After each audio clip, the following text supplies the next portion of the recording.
दोस्तों स्वागत है आपका मेरे YouTube चैनल इंग्लिश बाबू पर। और आज मैं फिर हाजिर हूँ आपके साथ एक नई स्टोरी लेकर। और दोस्तों आज जो स्टोरी मैं आपके लिए लेकर आया हूँ ये विक्रम बेताल की सीरीज़ से ली गई कहानी है। बहुत ही मज़ेदार, बहुत ही रोचक कहानी है। कहानी सुनकर आपको मज़ा आएगा। उसके अलावा आज की स्टोरी में आपको कुछ नए इंग्लिश के वर्ड मीनिंग सीखने को मिलेंगे, उनकी करेक्ट प्रोनाउंसिएशन के बारे में पता चलेगा और हमेशा की तरह जो इसका ग्रामर का पार्ट है उसे डिटेल में कवर करेंगे, तो एक एक स्ट्रक्चर को आप बिल्कुल आसानी से सीख पाएंगे। तो चलिए दोस्तों आज की इस कहानी को हम शुरू करते हैं और सबसे पहले कहानी का टाइटल देखते हैं। कहानी का टाइटल है द ग्रूम। क्या मतलब हुआ दोस्तों? ग्रूम का मतलब है दूल्हा। तो ये आज की इस कहानी का टाइटल है, शीर्षक है। और अब मैं इसे पढ़ना शुरू करता हूँ। आपसे रिक्वेस्ट है आप इसे बिल्कुल ध्यान से सुनें और यदि कहानी पसंद आए तो आप इसे लाइक ज़रूर करें। तो चलिए इसको शुरू करते हैं।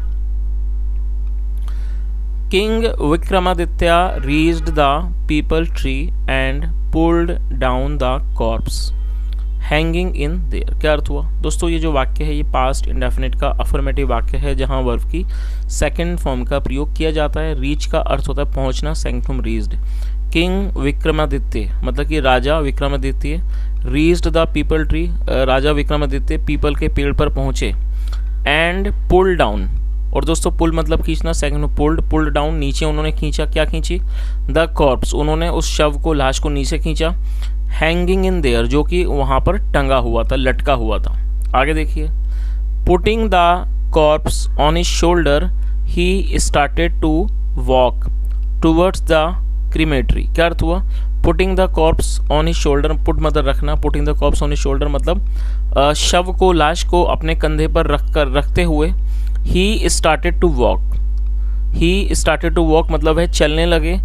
टूवर्ड्स मतलब की ओर, टूवर्ड्स द क्रीमेटरी मतलब शमशान घाट, शवदाह गृह, और वो शमशान घाट की तरफ चलने लगे। चलिए आगे देखिए। ऑन द वे रास्ते पर बेताल स्पोक, बेताल बोला, स्पीक मतलब बोलना, सेकंड फॉर्म स्पोक जो बेताल था बोला। टू किंग विक्रमादित्य मतलब बेताल राजा विक्रमादित्य से बोला। Vikram listen to the story मतलब विक्रम कहानी को ध्यान से सुनो। I am going to tell you मैं आपको सुनाने जा रहा हूँ। सेइंग सो ऐसा कहते हुए Betal began to tell the story. Begin मतलब शुरू करना, सेकंड में बिगेन। बेताल ने शुरू कर दिया, टू टेल द स्टोरी कहानी सुनाना शुरू कर दिया। एज फॉलोज जैसे कि आगे दी गई है। चलिए आगे देखिए। वंस अपॉन ए टाइम मतलब एक समय की बात है। अ ब्राह्मण by the name of Keshav lived in the town of Dharmasthala which was situated on the banks of the river Yamuna. क्या अर्थ हुआ? वंस अपॉन ए टाइम मतलब एक समय की बात है। अ ब्राह्मण by the name of Keshav lived. दोस्तों ये जो वाक्य है ये पास्ट इंडेफिनिट का अफर्मेटिव वाक्य है जहां वर्ब की सेकंड फॉर्म का प्रयोग किया जाता है। मतलब एक समय की बात है। एक ब्राह्मण by the name of Keshav मतलब एक केशव नामक ब्राह्मण लिव्ड रहता था in the town of Dharmasthala शहर में। विच वॉज सिचुएटेड मतलब स्थित होना, जो कि स्थित था। On the banks of the river Yamuna जो कि यमुना नदी के किनारों पर स्थित था। चलिए आगे देखिए। द ब्राह्मण वॉज वेरी लर्नड। दोस्तों ये जो वाक्य है ये सिंपल पास्ट का वाक्य है जहां वॉज वर्ग का प्रयोग हेल्पिंग वर्ब के रूप में किया जाता है, साथ में एडजेक्टिव या नाउन को लेकर वाक्य बनाते हैं। लर्न का मतलब होता है विद्वान। द ब्राह्मण वॉज वेरी लर्नड, जो ब्राह्मण था वो बहुत विद्वान था। He had read almost all the religious scriptures. दोस्तों ये जो वाक्य है यहाँ पर हेड के साथ थर्ड फॉर्म का यूज़ किया गया। ये पास्ट परफेक्ट का वाक्य है। पास्ट परफेक्ट मतलब लिया था, चुका था, जो वाक्य होते हैं जहाँ पर इस तरह के सेंटेंस आते हैं, आया था, गया था, चुका था, इस तरह के वाक्यों को पास्ट परफेक्ट का वाक्य कहा जाता है जहाँ हेड के साथ वर्ब की थर्ड फॉर्म का यूज़ किया जाता है। तो क्या अर्थ हुआ? He had read almost all the religious scriptures मतलब उसने लगभग सारे जो धार्मिक ग्रंथ थे उनको उसने पढ़ा हुआ था। Thousands of his disciples used to chant his name along with the name of God। क्या अर्थ हुआ? थाउजेंड ऑफिस डिसिपल्स, डिसिपल्स का मतलब होता है शिष्य, मतलब उनके हजारों शिष्य used to chant his name. Used to का मतलब होता है पास्ट की किसी आदत को दिखाना। Used to chant his name मतलब उनके नाम का जाप किया करते थे, along with the name of God, ईश्वर के नाम के साथ। तो इस पूरी लाइन का क्या अर्थ हुआ कि मतलब उनके हजारों जो शिष्य थे वो उनके नाम का जाप किया करते थे भगवान के नाम के साथ। ब्राह्मण Keshav had a small family, और जो केशव ब्राह्मण था हैड ए स्मॉल फैमिली, उसका एक छोटा परिवार था। कंसिस्टिंग ऑफ हिज वाइफ मतलब जिसके अंदर उसकी पत्नी थी, सन बेटा, एंड हिज डॉटर मधुमती, और उसकी बेटी मधुमालती। चलिए आगे देखिए।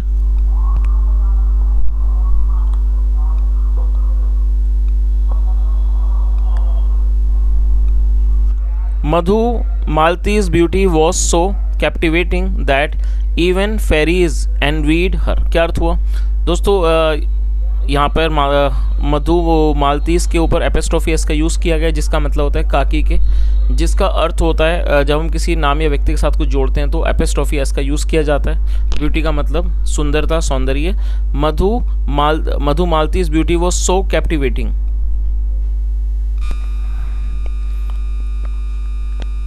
मधुमालती की जो सौंदर्य था, जो उसकी सुंदरता थी, वो इतनी ज़्यादा मनोरम थी। और दोस्तों आप इस वर्ड को नोट कर सकते हैं, कैप्टिवेटिंग का मतलब है मनोरम, जो कि एक एडजेक्टिव है। तो क्या अर्थ हुआ कि मधुमिता का जो सौंदर्य था वो इतना ज़्यादा मनोरम था कि जो फेरीज मतलब जो परियां होती थी, एनवीड हर, वो भी उससे ईर्ष्या करती थी। एनवी का मतलब होता है ईर्ष्या करना। बट लेकिन as the years passed by, लेकिन जैसे जैसे जो समय था, जो साल थे वो गुजरे, वर्ष गुजरे, she became a cause of worry for their parents. और दोस्तों कॉज ऑफ वरी का मतलब था चिंता का कारण, और ये भी पास्ट का अफर्मेटिव वाक्य है जहाँ सेकंड फॉर्म लगाई गई है। She became a cause of worry मतलब वह एक चिंता का कारण बन गई, फॉर देयर पेरेंट्स अपने माता पिता के लिए। आगे देखिए। They began looking for a suitable match for their daughter. और दोस्तों ये पास्ट का ही अफर्मेटिव वाक्य है जहाँ सेकंड फॉर्म का यूज़ किया गया है बिगेन, और दे का मतलब होता है वे या वे लोग। जब सब्जेक्ट में एक से ज़्यादा लोग शामिल होते हैं तो दे का यूज़ किया जाता है, जो कि एक प्लूरल नाउन है। तो क्या अर्थ हुआ? दे बिगेन लुकिंग फॉर मतलब ढूंढना, मतलब वो ढूंढने लगे। फॉर अ सूटेबल मैच मतलब एक उपयुक्त वर को एक लड़का ढूंढने लगे। सूटेबल मैच मतलब जो उपयुक्त मैच हो, फॉर देयर डॉटर अपनी बेटी के लिए। वन डे एक दिन, when Keshav was performing puja in one of his client's house, he met a Brahmin young man by the name of Madho। क्या अर्थ हुआ? वन डे एक दिन, when मतलब कि जब केशव वॉज परफॉर्मिंग पूजा। दोस्तों ये जो वाक्य है ये पास्ट कॉन्टिन्यूस का वाक्य है, जहाँ वॉज वर्क का प्रयोग हेल्पिंग वर्ब के रूप में करते हैं, साथ में फोर्थ फॉर्म लगाई जाती है। मतलब जब केशव पूजा परफॉर्म कर रहा था, मतलब पूजा कर रहा था, in one of his clients house, अपने क्लाइंट के घर में। ही मेट अ ब्राह्मण यंग मैन मतलब वो एक जवान ब्राह्मण से मिला, एक नव युवक ब्राह्मण से मिला, by the name of Madhav, जिसका नाम माधव था। आगे देखिए। Madhav was a student of the Vedas. जो माधव था वो एक विद्यार्थी था वेदास का, एंड शास्त्राज और शास्त्रास का, and had topped in the Gurukul, in the Gurukul, और उसने गुरुकुल में टॉप किया था, मतलब उसने शीर्ष स्थान हासिल किया था। और दोस्तों यहाँ हेड के साथ थर्ड फॉर्म का यूज़ किया गया, ये भी पास्ट परफेक्ट का वाक्य है। तो इस पूरी लाइन का क्या अर्थ हुआ कि वो जो माधव था वो वेदास का और शास्त्रा का विद्यार्थी था, और उसने पूरे गुरुकुल में शीर्ष स्थान हासिल किया था। Keshav very much liked talented Madhav, और जो केशव था उसे वो टैलेंटेड मतलब जो प्रतिभाशाली माधव था उसे बहुत अच्छा लगा। And expressed his desire, express का मतलब व्यक्त करना और डिज़ायर मतलब इच्छा, और उसने अपनी इच्छा को व्यक्त किया। To get his daughter Madhumata married to him, और वो उसकी इच्छा क्या थी? To get his daughter Madhumalati married to him, अपनी बेटी मधुमालती का विवाह उससे कराने की उसने जो उसकी इच्छा थी वो उसने उसको जाहिर किया, उसने उसको व्यक्त किया। ही इवन पेड अ विजिट, पे विजिट का मतलब होता है किसी जगह जाना, दौरा करना। ही इवन पेड अ विजिट मतलब वह गया भी। टू माधोज हाउस मतलब वो माधव के घर भी गया। एंड मेट माधोज पेरेंट्स, और वो माधव के माता पिता से मिला। आगे देखिए। Madho's father and mother were very glad to hear about their son's marriage with Keshav's daughter. क्या अर्थ हुआ? माधव के जो माता पिता थे वर वेरी ग्लैड, वो बहुत ज़्यादा खुश हुए। टू हियर मतलब सुनकर, अबाउट देयर सन्स मैरिज अपने बेटे के विवाह के बारे में, विद केशव्स डॉटर केशव की बेटी से मतलब अपने बेटे के विवाह के बारे में सुनकर वो काफ़ी खुश हुए। चलिए आगे देखिए। It's our privilege to have Madhumalati as our daughter in law, said Madho's father. क्या अर्थ हुआ? सैड माधो's फादर मतलब कि माधव के पिता ने कहा कि इट्स आर प्रिविलेज। प्रिविलेज का मतलब होता है सौभाग्य, मतलब ये हमारा सौभाग्य है। To have Madhumalita as our daughter in law मतलब मधुमालिता को, मालती को अपनी बहू के रूप में पाना हमारा सौभाग्य है, माधव के पिता ने कहा। We were long looking for an educated and respected family. तो उन्होंने क्या कहा कि हम काफ़ी लंबे समय से एक एजुकेटेड मतलब पढ़ा लिखा और एक सम्मानीय परिवार ढूंढ रहे थे। आगे देखिए, Keshav return home in the evening with a packet of sweets. और जो केशव था वो घर लौट आया इन द इवनिंग, शाम को, with a packet of sweets मतलब मिठाई के एक पैकेट के साथ। And placing it before his wife said, place मतलब रखना और अपनी, बिफोर मतलब सामने, अपनी पत्नी के सामने उसने उसे रखते हुए कहा, डियर मतलब कि प्रिय, we have been relieved of one of our pious duties in our life and that is of giving our daughter in marriage. क्या अर्थ हुआ? डियर मतलब प्यारे, वी हैव बीन रिलीव्ड। दोस्तों रिलीव्ड का मतलब होता है चिंता मुक्त हो जाना। वी हैव बीन रिलीव्ड मतलब हम चिंता मुक्त हो गए of one of our pious duties, अपने एक परम कर्तव्य से, एक अपने पुण्य कर्तव्य से, इन आर लाइफ अपने जीवन में, एंड दैट इज और वो क्या है, ऑफ गिविंग आवर डॉटर अपनी बेटी को देने का, इन मैरिज विवाह में अपनी बेटी को देने का जो एक पुण्य कर्तव्य है उससे हम मुक्त हो चुके हैं। I have fixed her engagement today. और दोस्तों यहाँ हैव के साथ थर्ड फॉर्म का यूज़ किया गया, तो ये प्रेजेंट परफेक्ट का वाक्य है। प्रेजेंट परफेक्ट मतलब वर्तमान में किसी क्रिया का पूरा होना पाया जाना, जहाँ हैज़ के साथ वर्ब की थर्ड फॉर्म लगाई जाती है। तो उसने क्या कहा, I have fixed her engagement मतलब मैंने उसकी जो एंगेजमेंट है उसको तय कर दिया है आज, with a young handsome Brahmin boy, एक नव युवक सुंदर ब्राह्मण लड़के से, Madho. He belongs to an educated and well to do family. और दोस्तों वेल टू डू का मतलब होता है अच्छा खाता पीता परिवार। तो उन्होंने क्या कहा कि he belongs to an educated and well to do family मतलब वह एक पढ़े लिखे और अच्छे समृद्ध परिवार से है। चलिए आगे देखिए,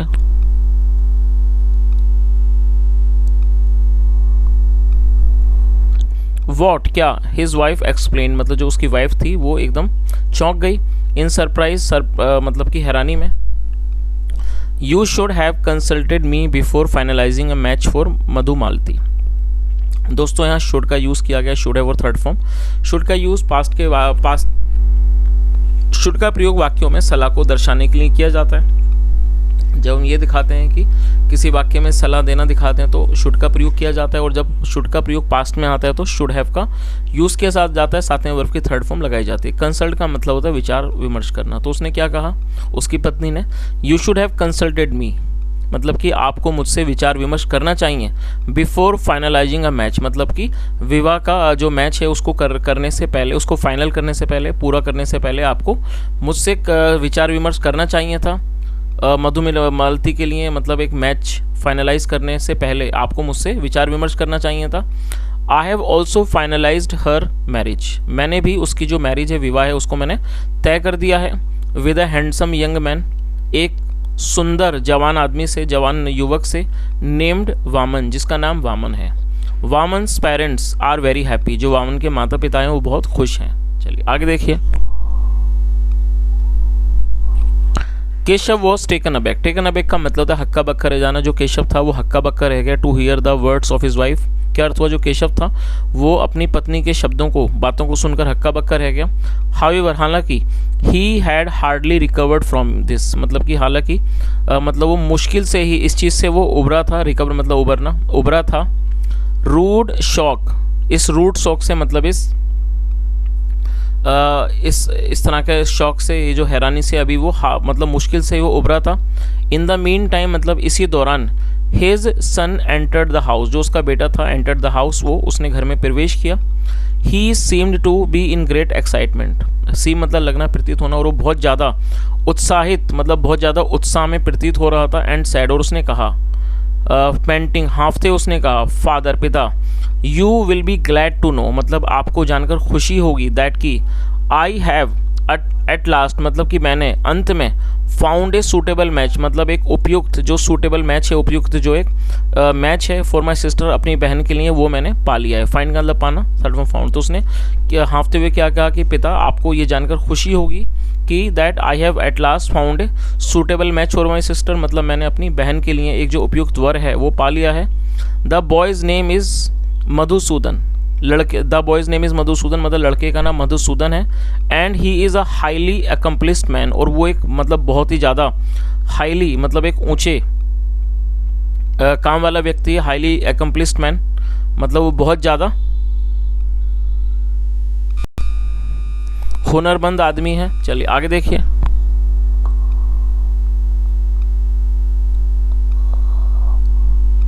now it was again the turn of his parents to get shocked मतलब अब दोबारा से मतलब कि ये बारी थी ऑफ हिज पेरेंट्स उसके माता पिता की, टू गेट शॉक्ड झटका लगने की, इस हैरान होने की उसके माता पिता की बारी थी।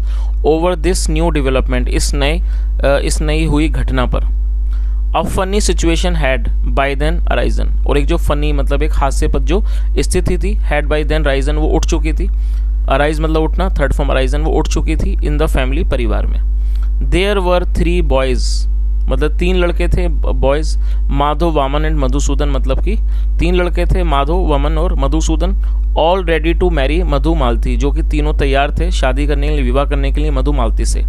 The family discussed this complex issue at length और ये जो परिवार था उसने चर्चा की दिस कॉम्प्लेक्स इश्यू इस जटिल मुद्दे की एट लेंथ मतलब काफ़ी लंबे समय तक। And it was finally decided और अंत में फाइनली डिसाइडेड ये तय किया गया मतलब फैसला लिया गया that it should be wholly left मतलब इसको it should be wholly left.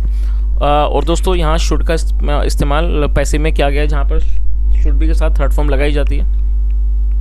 Leave मतलब छोड़ना, थर्ड फॉर्म लेट। तो उन्होंने फाइनली ये तय किया गया कि that it should be wholly left to Madhumalati मतलब इस बात को पूरे तरह से मधुमालती पर छोड़ दिया जाना चाहिए एज जैसे कि to who she would select कि किसे वो सिलेक्ट करेगी चुनेगी एज अ हस्बैंड अपने पति के रूप में, इस बात को पूरी तरह से मधुमालती के ऊपर छोड़ दिया जाना चाहिए। आगे देखिए। On the auspicious day, auspicious का मतलब होता है शुभ और दोस्तों आप इसे नोट कर सकते हैं ये एक एडजेक्टिव है और इसका जो विलोम है एंटोनिम है वो होता है अनऑस्पिशियस। तो ये फिलहाल ऑस्पिशियस है जिसका अर्थ होता है शुभ। ऑन द ऑस्पिशियस डे मतलब कि शुभ दिन पर all the 3 would be grooms, all the 3 would be grooms मतलब कि तीनों होने वाले दूल्हा अराइव्ड आ गए एट केशव्स हाउस वो केशव के घर पर आ गए to compete the Madhumalati's hand. Compete मतलब मुकाबला करने के लिए, फॉर मधुमालतीज हैंड मधुमालती के हाथ के लिए मुकाबला करने के लिए। It was also a difficult task for Madhumalti और ये एक डिफ़िकल्ट टास्क था मतलब कि एक बहुत कठिन काम था फॉर मधुमालती के लिए। क्या काम था? टू सिलेक्ट 1 बॉय एक लड़के का चुनाव करना मधुमालती के लिए बहुत ज़्यादा डिफ़िकल्ट मतलब कठिन काम था जैसे कि as a husband. And reject the other 2 और दूसरे 2 को रिजेक्ट करना क्या था उसके लिए बहुत कठिन काम था। आगे देखिए। हाउएवर हालांकि ऑल ऑफ ए सडन मतलब कि अचानक समथिंग वेरी अनऑस्पिशियस हैपन मतलब कि अचानक कुछ एक अशुभ चीज हुई। A black cobra appeared there एक जो काला कोबरा था अपीयर्ड देयर, अपीयर का मतलब नजर आना, प्रकट होना। सेकंड फ्रॉम अपीयर्ड अचानक एक जो काला कोबरा था वो वहाँ प्रकट हुआ इन द रूम कमरे में। एंड बिट मधुमालती और उसने मधुमालती को काट लिया। Every effort to save her life failed और जो हर कोई एफर्ट का मतलब प्रयास, every effort to save her life failed और उसके जीवन को बचाने का हर प्रयास विफल हो गया। मधुमालती डाइड मतलब मरना, थर्ड फॉर्म डाइड जो मधुमालती थी उसकी मृत्यु हो गई। The cobra also disappeared from the room और जो कोबरा था वो भी डिसअपियर का मतलब गायब होना, थर्ड फॉर्म डिसअपियर्ड और सेकंड भी। और यहाँ पास्ट इंडेफिनिट का अफर्मेटिव वाक्य है तो इसको सेकंड फॉर्म के रूप में प्रयोग किया गया है। The cobra also disappeared from the room और जो कोबरा था वो भी कमरे से गायब हो गया। Everybody was struck with grief और हर कोई मतलब गमगीन था, हर कोई बिल्कुल उदास था। Everyone was struck with grief. The three suitors were especially aggrieved and decided to collect the ashes of Madhumalti after the cremation। क्या अर्थ हुआ? और ये जो तीनों मतलब ये उपयुक्त वर थे विशेष रूप से वो बहुत ज़्यादा मतलब कि गमगीन थे। एंड डिसाइडेड उन्होंने फैसला किया टू कलेक्ट इकट्ठा करने का द एशेस राख को ऑफ मधुमालती, मतलब मधुमालती की राख को, आफ्टर हर क्रीमेशन, उसके क्रीमेशन के बाद, उसके अंतिम संस्कार के बाद। आगे देखिए, माधो परफॉर्म मधुमालतीज लास्ट राइट। जो माधो था उसने मधुमालती के जो लास्ट राइट से मतलब जो उसके जो आखिरी,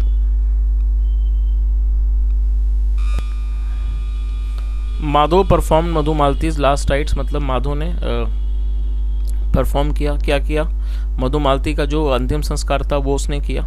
ही गैदर्ड हर एशेस, गैदर मतलब इकट्ठा करना, सेकंड फ्रॉम गैदर्ड, उसने उसके जो एशेस थे, राख थी, उसको उसने इकट्ठा किया। एंड बोन्स, और हड्डियों को, इन एन अर्थन पॉट, एक मिट्टी के बर्तन में, पॉट में, हांडी में उसने उसकी राख को और हड्डियों को इकट्ठा किया। And went to another town, और दूसरे शहर चला गया। एंड स्टार्टेड लिविंग देयर, और वो वहाँ रहने लगा।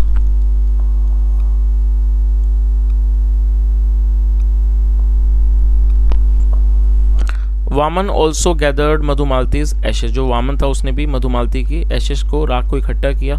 इन ए कॉपर पोर्ट, एक तांबे के हंडिया में। एंड वेंट टू लिव, और वो रहने चला गया। On the banks of the river Yamuna, Yamuna नदी के किनारे पर वो रहने चला गया। मधुसूदन टू फॉलोड सूट, जो मधुसूदन था उसने भी यही चीज़ फॉलो की। एंड आफ्टर कलेक्टिंग बोन्स, और हड्डियों को इकट्ठा करने के बाद, एंड एशेस, और राख को, ऑफ मधुमालती की, वेंट ऑन रोमिंग, मतलब वो चला गया घूमने के लिए। From one village to another, एक गांव से दूसरे गांव की तरफ। In search of peace, in search of peace मतलब कि शांति की तलाश में। आगे देखिए, वन नाइट, एक रात, while roaming from one village to another, मतलब एक रात, वाइल मतलब दौरान, एक घूमने के दौरान, from one village to another, एक गांव से दूसरे गांव घूमने के दौरान। मधुसूदन केम अक्रॉस अ तांत्रिक हाउस, जो मधुसूदन था वो केम अक्रॉस अ तांत्रिक हाउस, वो एक तांत्रिक के घर पर आया। There he expressed his wish to stay in the house, और वहाँ उसने व्यक्त की, हिज विश, अपनी इच्छा को व्यक्त किया। To stay in the house, घर में रहने की जो उसकी इच्छा थी उसको उसने व्यक्त किया। फॉर अ फ्यू नाइट्स, कुछ रातों तक। It was gladly accepted by the तांत्रिक फैमिली, और ये जो बात थी उसको खुशी खुशी स्वीकार कर लिया गया बाय द तांत्रिक फैमिली, तांत्रिक के परिवार के द्वारा, फैमिली मेंबर्स मतलब फैमिली मेंबर्स के द्वारा, परिवार के सदस्यों के द्वारा इस बात को बड़े आराम से, प्यार से स्वीकार किया गया, खुशी खुशी। इट वॉज नियरली मिडनाइट, और ये करीब आधी रात का समय था। When the tantrik and his wife began to quarrel, जब तांत्रिक और जो उसकी पत्नी थी, बिगेन टू क्वेरल, वो झगड़ा करने लगे। ओवर सम ट्रिफल मैटर, किसी छोटी मोटी बात पर, ट्रिफल मतलब छोटी मोटी, किसी छोटी मोटी बात पर वो झगड़ा करने लगे। The tantrik in a fit of rage, fit of rage का मतलब होता है जोश, आवेश में, गुस्से के, आक्रोश में, आक्रोश के आवेश में उसे फिट ऑफ रेज कहा जाता है। जो तांत्रिक था वो गुस्से के आवेश में, लिफ्टेड हिज सन, उसने अपने बेटे को उठाया। And flung him into the fire, और उसको आग में उठाकर फेंक दिया। His son was burned alive, जो उसका बेटा था वॉज बर्न्ड अलाइव, वो जिंदा जल के मर गया। The tantrik's wife began to wail, और जो उसकी तांत्रिक की वाइफ थी, पत्नी थी, वो रोने लगी। एंड क्राई, और चिल्लाने लगी। दिस हाईली डिस्टर्ब्ड मधुसूदन, और ये जो चीज़ थी उसने मधुसूदन को बहुत ज़्यादा डिस्टर्ब कर दिया, मतलब बहुत ज़्यादा उसका मन खराब हो गया। Who was sleeping in the outside room, जो कि बाहर वाले कमरे में सो रहा था, ऑफ द हाउस, घर के बाहर वाले कमरे में सो रहा था। ही केम आउट, वो बाहर आया। एंड सेड टू द तांत्रिक, और उसने तांत्रिक से कहा, you seem to be a thoroughly wicked person, तो उसने क्या कहा, सीम मतलब लगना, प्रतीत होना, मतलब पूरी तरह से एक विकेड, एक दुष्ट आदमी प्रतीत होते हो, लगते हो। यू बर्न्ड द चाइल्ड, तुमने बच्चे को जला दिया। इन फायर, आग में। इट वॉज माई मिस्टेक, ये मेरी गलती थी। That I stayed with you, कि मैं तुम्हारे साथ रुका। You will never be forgiven. और दोस्तों ये जो वाक्य है ये फ्यूचर इंडेफिनिट का पैसिव वॉइस का वाक्य है, जहाँ पर विल बी के साथ थर्ड फॉर्म का यूज़ किया जाता है। तो उसने क्या कहा, you will never be forgiven, तुम्हें कभी माफ़ नहीं किया जाएगा। फॉर योर हीनियस एक्ट, तुम्हारे इस गंभीर अपराध के लिए, गंभीर काम के लिए तुम्हें कभी भी माफ़ नहीं किया जाएगा। द तांत्रिक फेल्ट हाईली एम्बेरेस्ड, फील मतलब महसूस करना, सेकंड फॉर्म फेल्ट, जो तांत्रिक था उसने बहुत ज़्यादा शर्मिंदगी महसूस की। टू हियर दिस, इस बात को सुनकर। He took out a book, take out मतलब निकालना, second form took out. He took out a book, उसने किताब निकाली। ऑफ चार्म्स मतलब कि मंत्रों की। रिसाइटेड सम मंत्राज, और उसने कुछ मंत्रों को रिसाइट किया, उनको पढ़ा। And sprinkled the charmed water, और जो पढ़ा हुआ ये जो पानी था, चार्म्ड मतलब जिसके ऊपर उसने पढ़ा था, उस पानी को उसने स्प्रिंकल कर दिया। स्प्रिंकल मतलब छिड़काव कर दिया। ऑन द एशेस, राख पर। And bones of his son, और हड्डियों पर जो उसके बेटे की जो राख थी और जो हड्डियां थी उसके ऊपर उसने छिड़क दिया। सून हिज सन रोज अप अलाइव, और जल्दी ही जो उसका बेटा था वो जिंदा खड़ा हो गया फ्रॉम हिज एशेस, अपनी राख से। Madhusudan was wonder struck to see this act, जो मधुसूदन था वो इस बात को देखकर बहुत ही ज़्यादा हक्का बक्का रह गया, बहुत चक्का रह गया। वन नाइट, एक रात, he stole the book of charms, ये जो मंत्रों वाली जो किताब थी वो उसने चुरा ली। स्टील मतलब चुराना, सेकंड फ्रॉम स्टोल, उस किताब को उसने चुरा लिया। And reach the cremation ground, और वो जो क्रीमेशन ग्राउंड था मतलब जो शमशान घाट था वो वहाँ पहुँच गया। Where Madhumalati's last rites had been performed, जहाँ पर मधुमालती के जो अंतिम संस्कार थे उनको किया गया था। और दोस्तों यहाँ हैड बीन के साथ थर्ड फॉर्म का यूज़ किया गया। ये पास्ट परफेक्ट का पैसिव वॉइस का वाक्य है, आप इसे नोट कर सकते हैं। जब हम पास्ट परफेक्ट में पैसिव वॉइस का वाक्य बनाएंगे तो हैड बीन के साथ थर्ड फॉर्म का यूज़ किया जाता है। तो इस पूरी लाइन का क्या अर्थ हुआ कि वो उस इस स्थान पर पहुंच गया जहाँ पर मधुमालिता का जो अंतिम संस्कार था वो किया गया था। He searched for Madhav and Vaman, उसने वहाँ उस माधव और वामन को ढूंढा। ऑल्सो एंड इन्वाइटेड दैम, और उनको आमंत्रित किया टू हेल्प करने के लिए। रिसरेक्ट का मतलब पुनः दोबारा जीवित करना, और उसने उनको आमंत्रित किया कि वो मधुमालिता को दोबारा जीवित करने में मदद करें बाय रिसाइटिंग मंत्रों को पढ़कर। आगे देखिए। Then Vaman and Madhav arrange the bones, उसके बाद जो वामन और माधव थे उन्होंने उस बोन्स को, हड्डियों को अरेंज किया, उनका प्रबंध किया ऑफ मधुमालती की। एंड मधुसूदन रिसाइटेड द मंत्राज, और जो मधुसूदन था उसने मंत्रों का जाप किया फ्रॉम द तांत्रिक बुक, तांत्रिक की किताब से। सून, जल्दी ही, मधुमती रोज अप अलाइव, जो मधुमती थी वो जिंदा खड़ी हो गई, उठ गई from her bones and ashes, अपनी राख और हड्डियों से। As all the suitors madly loved Madhumalati, और जैसे कि जो सारे उपयुक्त वर थे वो मधुमालती से बहुत ज़्यादा प्यार करते थे। And wanted to marry her, और उससे विवाह करना चाहते थे। There began a heated discussion, और उनके बीच में गर्मा गर्म बहस होने लगी। अमंग दैम, इस बार आपस में, इन दिस रिगार्ड, इस बात को लेकर। And each one of them, और उनमें से जो हर कोई था, put up his claim forward, वो अपना दावा आगे रख रहा था। चलिए आगे देखिए।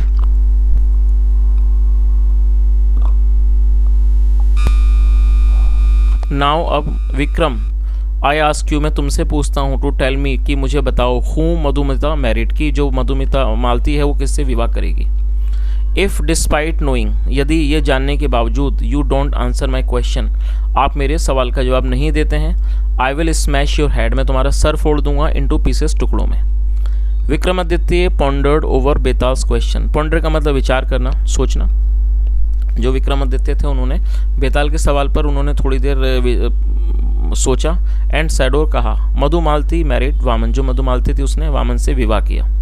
Tell me the reason, said Betal, Betal ने कहा कि मुझे वजह बताओ, कारण बताओ। There is a meaning to every relationship, तो उन्होंने क्या कहा कि हर एक रिलेशनशिप का, हर एक रिश्ते की एक मीनिंग होता है, एक अर्थ होता है। कंटिन्यूड किंग विक्रमादित्य, राजा विक्रमादित्य ने बोलना जारी रखा। Madhusudan gave a new life to Madhumalati, जो मधुसूदन था उसने मधुमालती को एक नया जीवन दिया। सो इसलिए he was like her father, इसलिए वो उसके पिता के समान था। Madhav had performed her last right, जो माधव था उसने उसके अंतिम संस्कार किया था। सो इसलिए ही वॉज लाइक अ सन, इसलिए वो एक बेटे की तरह था टू हर, उसके लिए। इट वॉज वामन, मतलब ये वामन था, who had preserved her ashes, कि उसने उसकी राख को प्रिजर्व किया था, मतलब प्रिजर्व का मतलब किसी चीज़ को खराब होने से बचा के रखना, संरक्षण करना। It was Vaman who had preserved her ashes to the last, मतलब कि जो वो वामन था जिसने उसके अंत तक उसके एशेस को, राख को उसने संभाल कर रखा था, प्रिजर्व किया था। सो इसलिए he was fit to act as her husband, वो उसके पति के रूप में बिल्कुल ठीक था। दस इस प्रकार से Madhumalati had every right to marry Vaman, Madhumalati का पूरा हक है, had every right to marry Vaman, Vaman से विवाह करने का मधुमालती के पास सारा हक है। चलिए आगे देखिए। एब्सोल्युटली करेक्ट, बिल्कुल सही। सेड बेताल, बेताल ने कहा, you are really an able king, आप वास्तव में एक योग्य राजा हो। But I had warned you, लेकिन मैंने आपको चेतावनी दी थी, not to open your mouth, आप मतलब कि मुंह ना खोलने की। विच यू डिड, जो आपने किया। सो इसलिए हेयर आई गो, मैं जा रहा हूँ बैक टू माई अबोर्ड, अपने धाम पर। इन द पीपल ट्री के पास। King Vikramaditya then ran after Betal, फिर जो राजा विक्रमादित्य थे वो बेताल के पीछे दौड़े। Who had already flown away, जो पहले से ही उड़कर जा चुका था। तो दोस्तों ये आज की एक छोटी सी, लेकिन छोटी तो नहीं कहूँगा, काफ़ी लंबी स्टोरी थी, काफ़ी टाइम से इसे काफ़ी टाइम लगा इसे बनाने में। और यदि आपको आज की कहानी अच्छी लगी हो, मेरा पढ़ाने का प्रयास भी अच्छा लगा हो, तो लाइक करें, शेयर करें, चैनल को ज़रूर सब्सक्राइब करें। सुझाव हो तो कमेंट में बताएं। सुनने के लिए thank you so much. Have a nice day and bye.